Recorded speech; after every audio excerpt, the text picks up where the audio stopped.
এই অবস্থাতেও এরকম কিছু হবে সত্যি ভাবতে পারিনি। তো গুড ইভিনিং বন্ধুরা, কেমন আছো সবাই? আশা করি ভালোই আছো। তো আজ সানডে, প্রতি সানডে আমি চেষ্টা করি একটা করে মিনি ব্লগ বানানোর। তো আজকেও সেরকমই করেছি। তো সকালে ঘুম থেকে উঠে আমার যেগুলো কাজ থাকে সেগুলো সেরে নিয়ে খাওয়া দাওয়া করে আমি পৌঁছে গেলাম জিমে। আর আজকে আছে লেগস ডে। তো লেগস আমার আগের দিন খুব ভালো মতনই হয়েছিল, যার জন্য পাম্পটা এখনও আছে।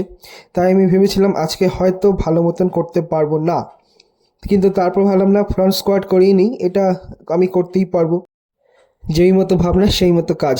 কোমরে বেল্ট টাইট করে পরে নিয়ে শুরু করে দিলাম ফ্রন্ট স্কোয়াট। আর আমি যতটা ভেবেছিলাম তার থেকে কিন্তু ভালো মতনই হয়ে গিয়েছে। তো 5টা সেট আমি এখানে করেছি। 5টা সেটই আমার বেশ ভালোই হয়েছে। আর রেপিটেশন রেখেছিলাম, প্রথমটায় 15টা করতে বলেছিল অঙ্কুর, কিন্তু ওখানটায় হয়ে গেল 13টা, তারপরটাও 13টা, তারপরে এগুলো 8টা 8টা করে 3টা সেট। আর এই যে আমাদের বাকি সব মেম্বাররা এখন সকালে ভালোই লোক হয়। তো লোক হয় মানে ব্যায়ামের সাথে সাথে আড্ডাও হয়, বাম্পার। তো সব মিলিয়ে সারাদিনের জন্য বাম্পার মেডিসিন। আর এখন চেষ্টা করছি একটু ডায়েট করার, প্রতিদিন করছি কার্ডিও। আর এর মধ্যে রোজই প্রায় করেছি 1000টা করে স্কিপিং, যার জন্য আমার কাপ মাসলটা হয়ে আছে দারুণভাবে টাইট। তো তবুও মজাই লাগছিল। শরীরে যদি কোথাও একটু হালকা হালকা ব্যথা থাকে জিম করার পর, তো মনে হয় জিমটা বেশ ভালোই হয়েছে, যার জন্য এই ব্যথাটাকেও খুব ভালো লাগে। আর আগের থেকে ঠান্ডাটাও কিন্তু এখন অনেকটাই কমে গেছে, তাই আজ অনেক দিন পর হাফ প্যান্টেই আমি ব্যায়াম করছি। তো এটা আমার লেগসের লাস্ট ওয়ার্কআউট। এটা স্ট্রিপ ডেডলিফট।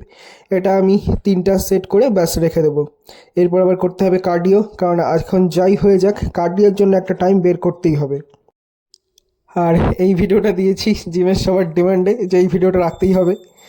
তারপর লাস্ট টাইম এখন শুরু করে দিচ্ছি কার্ডিও। তো বেশি করিনি, আজকে আমি করেছি 700টার মতন। ইভিনিংয়ে আরও কিছু করে নেব। আর এবার দেখে নেওয়ার পালা পাম্প। তো দেখো, আর আমাকে জানিও আমার পাম্পটা কেমন লাগছে, আমাকে দেখতে আগের থেকে একটু ভালো লাগছে কিনা বডিটা। তো পেটটাও কিন্তু চেষ্টা করছি ডায়েট করে একটু পাতলা করার। পেটটা কিন্তু আমার আগের থেকে অনেকটাই পাতলা হয়েছে দেখো। আর কিছুদিন গেলে হয়তো অ্যাবস বোঝা যেতে পারে। তো হয়ে গেল ব্যায়াম আজকের মতন কমপ্লিট। এবার রেডি হয়ে যাব, দেখি দোকানে না বাড়িতে কোথায় যেতে হয়। তো রেডি হয়ে ফার্স্টে চলে এসেছিলাম দোকানে, সেখানে একটু দেখা করে তারপর আমি চলে আসলাম বাড়িতে। তো বাড়িতে এসে কোনো কথা নেই, আগে বসে পড়েছি খেতে। আর সকালে আমি ভাতই খাই ব্রেকফাস্টে। তারপর খাওয়া দাওয়া সেরে করে নিলাম স্নান। তো স্নান করে ফ্রেশ হয়ে এবার যাব ডিউটিতে, মানে দোকানে। তো তার আগে রেডি হয়ে নিলাম, রেডি হয়ে চলো এবার যেই দোকান। তো আমার তো সানডে কাটবে এখানেই, আর সবাইকে জানাই হ্যাপি সানডে।